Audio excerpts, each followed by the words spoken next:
Absolutely. Yeah, Classic. yeah. Also 1990, Granddaddy I.U, Smooth Assassin. Woo! One of the IU is one of the most raw talents that I've ever been around. So IU had a demo called "The U Is Smooth." That's what we signed him off. We got him signed off one record. He was actually maybe the last artist to come into the situation, but he's actually the first artist to come out because he had his own ideas already. He had one record though. He only had one record, so we reworked that. We did that, and he would come in with his ideas, and I worked with him on it, and we put stuff together, and it just was magic. So me and him stayed in the studio every day, along with his brother Khalil, and we just made a great project, man. And Easy Rick, rest in peace. That was maybe the most fun I've ever had recording because it was with a guy that I just met, but we became brothers during the process. Like every day, like we with each other every day. And when we with each other, I'm calling him on the phone, like, yo, what you think we gonna do tomorrow? Yo, what do we think we do? And we talking and I'm putting stuff together and I'm bringing every day in the studio. I had 2-3 crates of records in the studio anyway to sample and do whatever. So every idea that he had that he could imagine, we did it. And some of the records he had at his house, like notably records that I didn't have at my house that he had was the Nobody Move record. He had the Mano Dibango horns. I didn't have those. And he had the reggae joint that he did off. Now, these are records that I don't have because he had most of the records that we sampled for his album. Right. He had the ideas first, but I sampled my records and I had sampled CDs. Even with the Nobody Move, the Red Baron joint, I went and got the CD so it'd be clear when we sampled it. You know what I mean? So we have that great sampling sound. But yo, the crew came together for that. Doc is a very important part of that album. DJ Doc, big shout out to DJ Doc because Doc finished off the Never Sleeps album with me, and we went right into the production of the groups. And you know, from there, you know, IU, he was ready, and we couldn't stop making records. I had to stop him from making records. Like we was up to about 16, 17 records, and I was like, "Yo, stop, man! Like we can't do no more records, man. This is it." And we did the album, but we had maybe 2 or 3 records that people never heard for that album. Right. And we actually started another album later on that, you know, was going to be incredible. Like it started out so right, but we never put it out. Big Daddy Kane, Taste of Chocolate. Kane wanted me to have my production credits. This time he said, listen, you getting your credits, man, yo, because I was doing stuff behind the scenes all the time. So Kane said, I want your name on the record. And that's true story. He put my name on there, Cool V Production. So you see on that, one time I think it was for Cool V for Biz Production. Then the next time it was Cool V for Cool V Productions. So Kane, you know, he wanted me to have my production credit. So on that album, I did get it. I did on Taste of Chocolate, I probably did like 3 records, but I got one record. He said he taking that. The Dolomite, he took. I gave him the record, you know. I left it at the studio for him, so he did that. I didn't get credit for that, but that was him and Dolomite. That's their thing. Right. I did Mr. Pitiful, and I did Dance with the Devil. And he said Farrakhan had they were talking, and Farrakhan wanted him to make a record called Dance with the Devil. So he said, do I got anything for it? And I said, yeah. That was a beat that I actually had from Never Sleeps that I didn't put on that album. And I just did that with Kane. Dance with the Devil. Very dope. A lot of fun facts I did not know. Yeah, you're not gonna know these. This is you getting it right, hot off the press. Kid Capri, the tape. Kid Capri, my brother right there. Listen, like that album, I have to take the blame for whatever people didn't think it done. Because during that album, I got shot. So when I got shot, I couldn't, when I even came back to the studio, my head wasn't all the way there, you know, but we did the best we could do. It was a great album. It was ahead of its time. If you listen to it, the samples that we used on that album, listen to them. Listen to the ideas. Listen to everything that we did on that album. And then you'll hear it later with all the people that it was copied. You know what I mean? Like, not, even though we're sampling and sampling from other groups sampled from us, because they knew these samples, you had never heard nobody use these samples before on Capri. Right. So listen to the album, then understand that I couldn't get it all out of Capri on that album because I was messed up. Capri even had to go out and DJ with Biz for me while I was in the hospital. So, you know, that was just a great time. You know, him and Silver D and Money Mark, you know, everybody from uptown, you know, like, it was a great time because I would go pick Capri up in the Bronx and we would drive to the studio, and it was just a beautiful time. So, and our brotherhood still lasts right now. Like, we still close. Like, that's a brother right there. I don't have to hesitate. If I call him right now, I know he's going to do whatever I need him to do. Right. Very dope. That's without question. I just talked to Capri maybe the other day, you know. So, and the symphony book is, I got him in the book, dedicated a part of the book to him. You know what I'm saying? Because that's how we do. Diamond Shell, Grand Imperial. Crazy album. Crazy recording that album. Now, that album, I didn't record. Now, see, all the other stuff, I'm in the studio every day. Capri's album, I missed 2 weeks. Because as soon as I got out the hospital, I went right back to the studio. I was in the hospital for 2 weeks, went right to the studio. Diamond Shell album, I'm not there because we're recording Capri's album and Diamond Shell's album at the same time. So now once I finished Capri's album, which they said we were going over budget because we were going overtime and they wanted to put the record out, they were rushing me to finish that.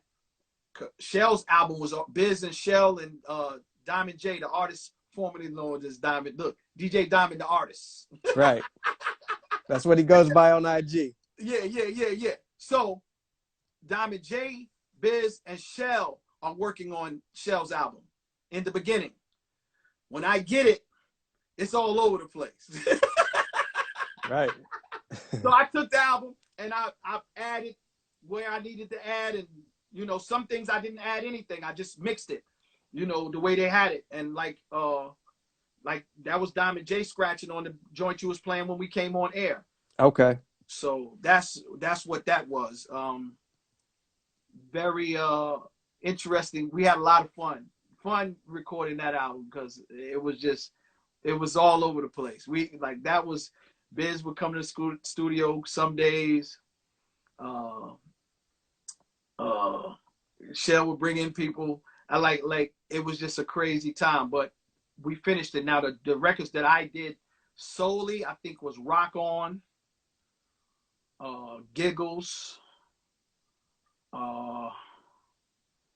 Captain Speaking. I added things to that. Like I finished that. I did, you know, I put a lot of stuff with that. I actually put Mary on the record too. And big shout to Mary Brown too. She was, you know, still with me to this day. Wonderful singer. Yeah. Her pen game is crazy. Yeah, I can't remember the other. I think the shout outs too. I did the beat on Shell's album. The shout outs, I did the Giggles, Captain Speaking, Rock On. I got to look at the album. I can't remember. I'm going off the head now. Let me think. I got it somewhere. Going off the head. Let me. Somebody said, what happened to Shell? Shell is in Atlanta, Georgia, chilling. He's on Facebook and Instagram. I have to look him up. What's he go by on there? Sheldon Parker. Sheldon Parker? Yep, Diamond Shell. Yep. Have to check him out. After the success of the sophomore album, it's time to record album number 3. I Need a Haircut. What's the game plan going into this one? We about to knock it out. We about to knock it out. And we go in the studio and we actually have a studio at my house now. So now this is the first album I do at my house. So for the most of the album, I was the engineer, the producer, and everything in the beginning. Then I brought Doc. You know, Doc was my in-house engineer, but you know, Doc lived in New York, so I was just learning equipment. So I would put things together before Doc got there, and then when Doc would come, we came to mix. We'd do some stuff or tighten up some stuff and do that. But that was the album that I had fun doing because I wanted to learn all the brand new equipment that I had bought. Yeah, I bet. I had a big board. I had all the equipment. I had all the machines. So I just stayed in there and just learned how to work everything. And then we, Cold Chillin' was rushing Biz to put the album out. And I couldn't understand it for the world. Like, why are they rushing us to put an album out when we just put out 3 albums back to back? Like, right. why, what do they want? Because I.U's album is out. Capri album is out. You know, no. Capri album is out before Never Sleep. I Need a Haircut. Yeah, I think so. If I'm not mistaken. Yeah, it looks like it falls in that timeline. It does, because I recorded. It's definitely that timeline because I recorded I Need a Haircut at my house. I did Capri and I.U and Shell at Power Play. Okay. You see what I'm saying? Right. So Doc picked out all the equipment that I needed. I said, yo, I want everything that they got in this studio. I want it in my house. Because Power Play had given Cold Chillin' a copy of my tapes, which they wasn't supposed to. So I told Power Play, I'm not even trusting y'all like that no more. Give me all my tapes. And I never recorded at Power Play again. Can you talk about the controversy around Alone Again? I don't know what the controversy is because we did a cover. We named it Alone Again. We sampled Alone Again. We said Alone Again on the record. You know what I mean? Like, that always baffled me about that situation because we did not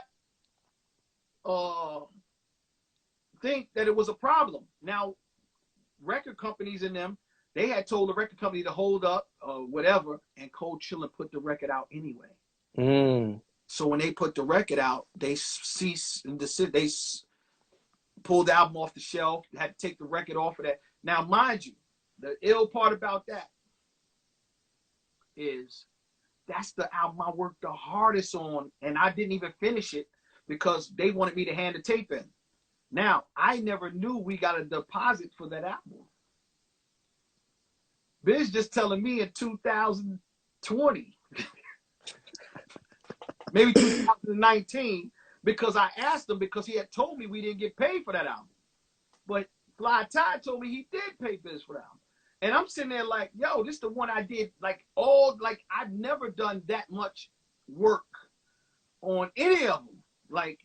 And that album, right? So, man, we got sued, and it was just a downhill thing with the record label from there. I really wasn't messing with the record label anyway. I was always in the studio.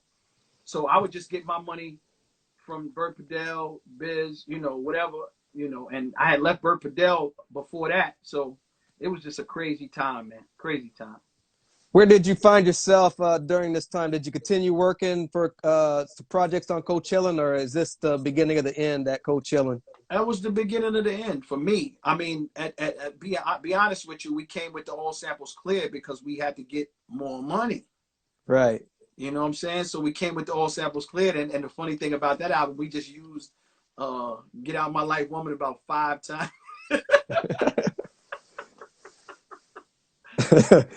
so it was like, man, we just really, it was a good album to me.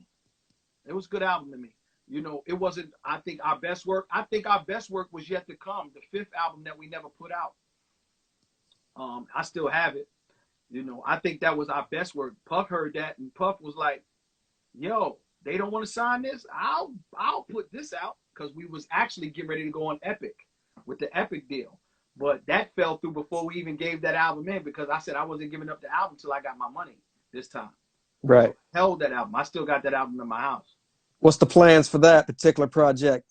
Still under wraps? I'm sitting on it like a golden goose with a golden egg. No doubt. You talked about your relationship earlier on with Granddaddy I.U. Did you have any involvement with his Lead Pipe album? No, we recorded.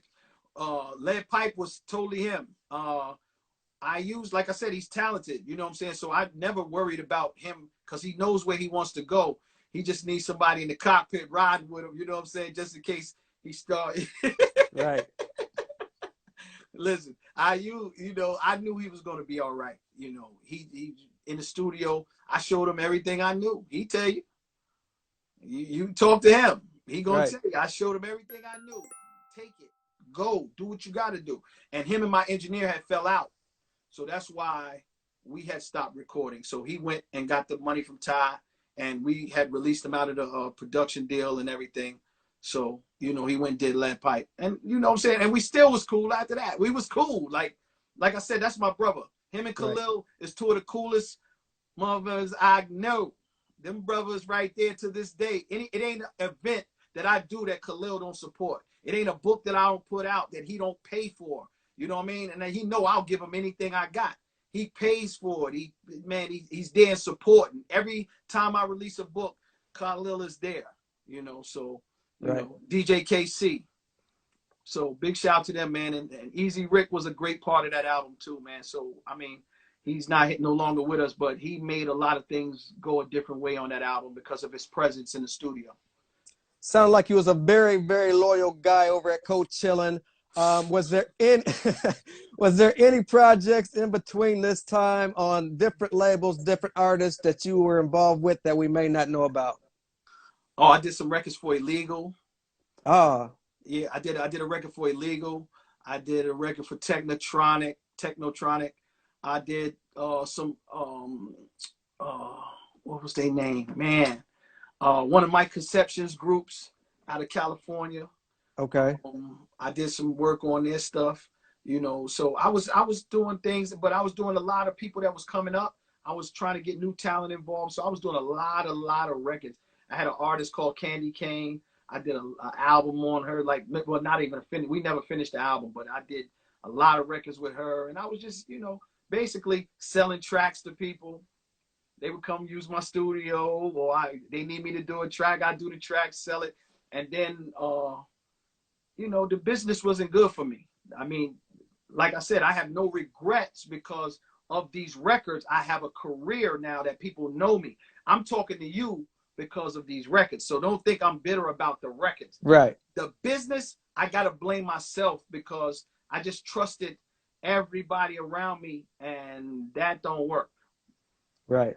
That doesn't work. I've talked to my man Lucio Dutch that writes the books with me right now, and we go through a lot of things, and he keep it 100 with me. He tells me, yo, V, you was but I was a wild boy at one time. So I'm doing all types of things, you know what I mean? So I'm not on my business like that. And I'm thinking that because if I tell you I'm gonna do something for you, fam, or if I do something for you, you know what I'm saying? I don't expect nothing back, but you know what it's worth. Right. Right? Right. So, hey, you know what it is. At least when you talk about it, can't you say, well, V, bang, bang, bang. Right.